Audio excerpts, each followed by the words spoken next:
क्या आप जानते हैं कि आप एक बुद्धिमान व्यक्ति हैं, शायद एक बुद्धिमान नेता भी? यदि आप आलोचना का एक शब्द सुनने के लिए तैयार हैं या एक अलग दृष्टिकोण, शायद कुछ पुनर्विचार करने की चुनौती भी। केवल सत्य के साथ खुद को घेरना, ऐसे लोग जो आपसे सहमत हैं, एक आपदा के लिए तैयारी है। और इसका सबसे अच्छा उदाहरण राजा अहाब से बेहतर कोई नहीं है। अब यहां एक राजा अध्याय 22 में इजराइल और सीरिया के बीच पुरानी शत्रुताएं फिर से भड़कने लगती हैं। पद 1 कहता है, 3 वर्षों तक सीरिया और इजराइल के बीच युद्ध नहीं हुआ था। अब ऐसा प्रतीत होता है कि सीरियाई लोगों ने रामोत गिलाद शहर को इजराइल को वापस नहीं किया है, जैसा कि राजा अहाब ने कहा था। बेन-हदद ने पहले अहाब से वादा किया था। अहाब रामोत गिलाद को जॉर्डन नदी के पूर्व में एक महत्वपूर्ण शहर बनाना चाहता है और उसे सीरिया को रास्ते से हटाना होगा। अब अगर आप कर सकते हैं तो यहां ध्यान दें, बेन-हदद राजा आसा के सहयोगी थे, जो यहोशापात के पिता थे, जो वर्तमान में यहूदा के राजा हैं। लेकिन चीजें बदल रही हैं 2 इतिहास 18 पद 1 के अनुसार। और हमें उस पाठ में बताया गया है कि यहोशापात ने अहाब के साथ विवाह संबंध बनाया। खैर, इसका मतलब है कि अहाब की बेटी यहोशापात के बेटे से शादी करती है। आप जानते हैं, पारिवारिक गठबंधन जैसा कुछ नहीं होता। लेकिन यहां 1 राजा 22 में यहोशापात को पद 43 में एक धर्मी राजा के रूप में वर्णित किया गया है, जो अपने पिता आसा के मार्ग पर चला। आपके पास अहाब के साथ यह विवाह संबंध है जो अविवेकपूर्ण था। यह अंततः उसके राज्य के लिए हानि लाएगा। लेकिन अब अहाब के पास यहोशापात की मदद है इस गठबंधन के कारण, और वह रामोत गिलाद पर हमला करना चाहता है ताकि उसे सीरिया के राजा बेन-हदद से वापस जीत सके। युद्ध में जाने से पहले यहोशापात समझदारी से अहाब से कहते हैं, यहां पद 5 में, चलो पहले प्रभु के वचन के लिए पूछताछ करें। दूसरे शब्दों में, चलो भगवान से पूछें कि क्या हमें बेन-हदद के खिलाफ युद्ध में जाना चाहिए। खैर, अहाब भगवान से कुछ भी पूछने की योजना नहीं बना रहा है, सलाह तो छोड़ ही दें। लेकिन हमें यहां बताया गया है, पद 6 में राजा ने भविष्यवक्ताओं को इकट्ठा किया, लगभग 400 आदमी, और उनसे कहा, क्या मुझे रामोत गिलाद के खिलाफ युद्ध में जाना चाहिए या मुझे रुकना चाहिए? और उन्होंने कहा, जाओ, क्योंकि प्रभु इसे राजा के हाथ में दे देंगे। ये भविष्यवक्ता राजा के वेतन पर हैं। वे अहाब को वही बताएंगे जो वह सुनना चाहता है। लेकिन यहोशापात इन 400 भविष्यवक्ताओं के बारे में संदेह में है। इसलिए वह अहाब से पूछता है कि क्या देश में कोई और भविष्यवक्ता है? और अहाब का जवाब यहां पद 8 में लगभग हास्यास्पद है। हां, एक आदमी है जिसके द्वारा हम प्रभु से पूछ सकते हैं, इमला का पुत्र मीकायाह, लेकिन मैं उससे नफरत करता हूं क्योंकि वह मेरे बारे में कभी अच्छा भविष्यवाणी नहीं करता, बल्कि बुरा करता है। वह हमेशा मेरे जश्न में खलल डालता है। वह मुझे कभी वह नहीं बताता जो मैं सुनना चाहता हूं, लेकिन अब वह फंस गया है। इसीलिए उसे मीकायाह को बुलाना पड़ता है। मीकायाह को अहाब के पास लाने के लिए भेजा गया संदेशवाहक उसे चेतावनी देता है कि उसे राजा से अनुकूल बात करनी चाहिए। और मुझे मीकायाह का यहां पद 14 में जवाब बहुत पसंद है। जैसे प्रभु जीवित हैं, जो प्रभु मुझसे कहते हैं वही मैं बोलूंगा। मेरा मतलब है, राजा हो पक्ष या ना हो, मैं सच बताने जा रहा हूं। जब वह पहुंचता है, वह अहाब को वही अनुकूल संदेश देकर इन भविष्यवक्ताओं का मजाक उड़ाता है। पद 15, ऊपर जाओ और विजय प्राप्त करो, प्रभु इसे राजा के हाथ में दे देंगे।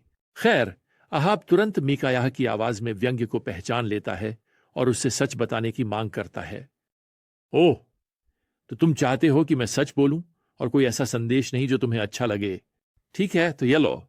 पद 17, मैंने देखा कि सारा इस्राएल पहाड़ों पर बिखरा हुआ है, जैसे बिना चरवाहे की भेड़ें। और प्रभु कहते हैं, इनके पास कोई स्वामी नहीं है, हर एक अपने घर शांति से लौट जाए। इसका मतलब है कि इस्राएल पराजित और बिखर जाएगा और वे अपने चरवाहे को खो देंगे, अर्थात युद्ध में अपने राजा को भी। अहाब यहोशापात से कहता है, तुम जानते हो, यहां पद 18 में, क्या मैंने नहीं तुमसे कहा था कि वह मेरे बारे में अच्छा नहीं बल्कि बुरा भविष्यवाणी करेगा? लेकिन सुनो, 400 भविष्यवक्ता कैसे गलत हो सकते हैं और केवल मीकायाह सही हो सकता है। खैर, मीकायाह यहां पद 23 में समझाते हैं क्यों। प्रभु ने इन सभी तुम्हारे भविष्यवक्ताओं के मुख में एक झूठी आत्मा डाली है। प्रभु ने तुम्हारे लिए विपत्ति की घोषणा की है। दूसरे शब्दों में, भगवान ने इस झूठी आत्मा को इन 400 भविष्यवक्ताओं के माध्यम से बोलने की अनुमति दी है ताकि अहाब को युद्ध में जाने के लिए राजी किया जा सके।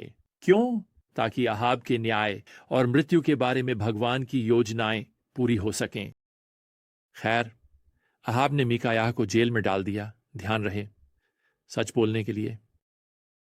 मुझे यहां यह आश्चर्यजनक लगता है कि धार्मिक राजा यहोशापात वास्तव में अहाब के साथ युद्ध में जाने के लिए आगे बढ़ते हैं, और हमें नहीं बताया गया कि क्यों।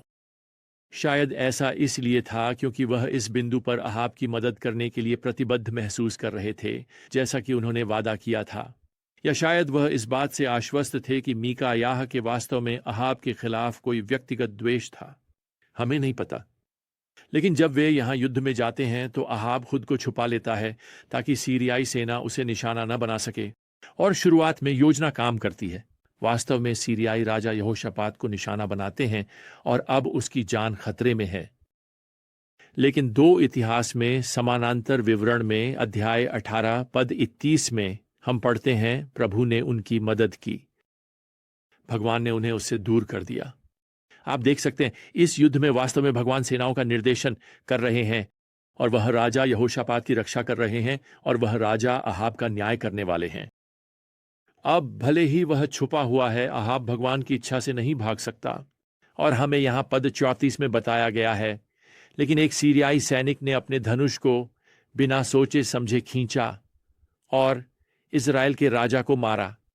स्केल आर्मर और ब्रेस्टप्लेट के बीच, यहां उन शब्दों को पकड़ें। एक सैनिक ने बिना सोचे समझे एक तीर चलाया। उसने बस आकाश की ओर निशाना साधा, और खैर आप जानते हैं क्या हुआ। सुनिए, भगवान ने उस तीर को निर्देशित किया ताकि वह अहाब के ब्रेस्टप्लेट और उसके पेट को ढकने वाले लचीले स्केल आर्मर के बीच की छोटी सी जगह को खोज सके। तो जो एक यादृच्छिक घटना लगती है, वह है भगवान की योजना के ठीक बीच में। अब हमें यहां बताया गया है कि अहाब अपने रथ में सहारा लेकर खड़ा है, लेकिन जैसे ही सूर्यास्त के समय उसकी जिंदगी फिसलने लगती है, तब भी दुखद रूप से वह प्रभु को पुकारता नहीं है। पश्चाताप का कोई शब्द नहीं है, समर्पण की कोई प्रार्थना नहीं है, और इसके साथ यह जिद्दी आदमी मर जाता है।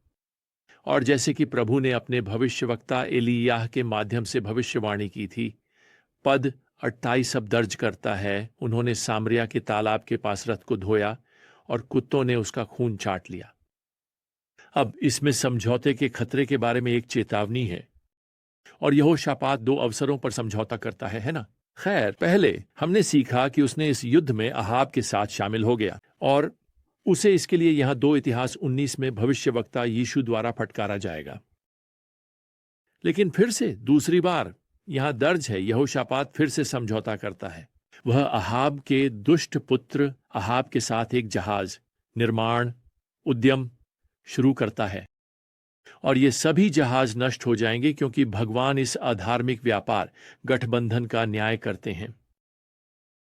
खैर, जैसे ही अहाब की जीवनी समाप्त होती है, ठीक वैसे ही जैसे एक राजा की पुस्तक अब समाप्त होती है, हमें यह समझने की आवश्यकता है कि हमें एक दुखद चित्रण दिया गया है, जीवंत रंगों में, पाप और अविश्वास की पकड़ का, जो किसी को उनकी मृत्यु के द्वार तक पकड़ सकता है।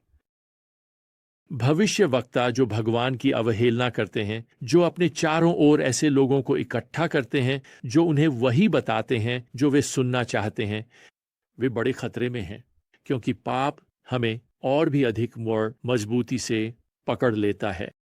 आप जानते हैं, मैंने अपनी सेवा के वर्षों में यह होते देखा है, यहां तक कि मृत्यु के आगमन के साथ भी मैंने लोगों को उनके अविश्वास में और भी अधिक उद्दंड होते देखा है। क्या आज आप वही हैं? आप भगवान के सामने कहां खड़े हैं? क्या आपने उन चेतावनियों को सुना है जो आपके रास्ते में आती हैं? क्या आपने उनके सुसमाचार पर विश्वास किया है? क्या आपने प्रभु यीशु मसीह को अपना उद्धारकर्ता स्वीकार किया है? यदि आपने ऐसा नहीं किया है तो आज ही करें, अभी करें, क्योंकि केवल भगवान ही जानते हैं कि आज आपका आखिरी दिन हो सकता है। विश्वास करने का आपका अंतिम अवसर, तो उन पर विश्वास करें आज। और प्रभु यीशु मसीह की कृपा, भगवान का प्रेम और पवित्र आत्मा की संगति आज आपके साथ हो। आमीन।